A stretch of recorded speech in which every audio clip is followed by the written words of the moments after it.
Gördüyünüz kimi metal örtüyü tərdir və mümkün qədər bunu metal örtüyə söykəmin. Karniz görsən bax. Buranı tamamilə izolyasiya etməyə ehtiyac yox. Məsləhət deyil ki, buradan soyuq hava axını gələcək. Yoldaşlar, bu gün hardayıq? Bəli, Məhəmmədlidə mansardın izolyasiya işləri bizim tərəfimizdən icra olunur. Gəlmişik satış yerimizə. Məhəmmədlidən mansardın izolyasiyası ilə bağlı sifarişimiz var və bir baqaj məhsul yığırıq və getdik.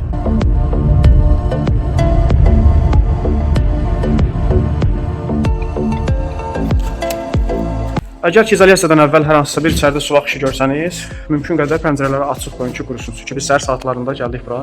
Gördüyünüz kimi metal örtüyü tərdir və pəncərələri açdıq ki, yavaş-yavaş qurusun. İzolyasiyadan əvvəl ara kəsmələri bölürsünüzsə, görürsünüz bu ara kəsmələr ki var. Mümkün qədər bunu metal örtüyə söykəmin. Çünki nəzərə alsaq ki, bura kərpicdir və kərpicin də ortası boşdur.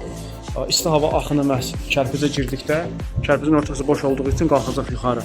Əgər siz onu ora dirəmiş olsanız və ya sağ-sol izolyasiya olunsa, həmin hissələrin üst hissəsi başlayacaq tərləməyə. Ona görə də ən alternativ yol və ən tamam iş bundan ibarətdir ki, görürsünüz bu kərpicin üstü boş saxlanılmalıdır. İzolyasiya proseduru tamamlanmalıdır. Ondan sonra isə kərpic aparıb izolyasiya söküyə bilərsiniz. Üçüncü məsələ gördüyünüz bu kənarlar ki var. Burada karniz görsən bax. Buranı tamamilə izolyasiya etməyə ehtiyac yoxdur. Əgər sabah karnizdə hər hansı bir problem olsa, dəyişmək olmayacaq. Ona görə də yaxşı olar ki, məhz izolyasiya prosesi bu metal örtüyün taxtasına qədər gəlsin və bundan sonra bura termoizolyasiya qoyulub üzəri köpüklənsin. Ondan sonra bozda olan hava axını məhz otağa daxil olmayacaq. Və bu da izolyasiya prosesində diqqət olması məsələlərdən biridir. Gördüyünüz bu yaşayış sahəsinin isti hava axını o qədər mansara qalxıb ki, gördüyünüz kimi bax bu hissələrə fikir verin, taxtaların ləkəsinə bax. Su ləkəsi, tərləmə ləkəsi. Bax bunlar hamısı yaşayış sahəsindən qalxan isti hava axınından əmələ gələn tərlər. Metal örtüyü qurudu və biz poliureten izolyasiya işlərinə start verdik.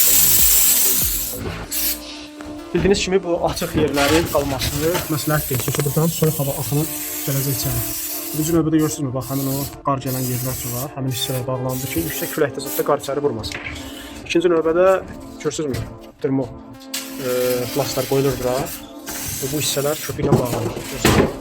Həmin hissələr köpüklə bağlanır ki, ümumiyyətlə fasad hissədən tavanın alt qatına ki, burada tavan olacaq, tavanın alt qatına heç bir isti və ya soyuq hava axını bayırdan gəlməməlidir. Və beləcə son tamamlanma işləri gedir və qıraqda xırda qalan işləri yekunlaşdırılır. Beşinci yoldaşlarla sağollaşaq. Çox sağ olun, xeyirli olsun. Sağ olun. Və bunu da son olaraq çəkirik. Gördüyünüz kimi tamamən mansar sahəsi demək olar isti soyuqdan izolyasiya olundu. Xeyirli olsun sahibə.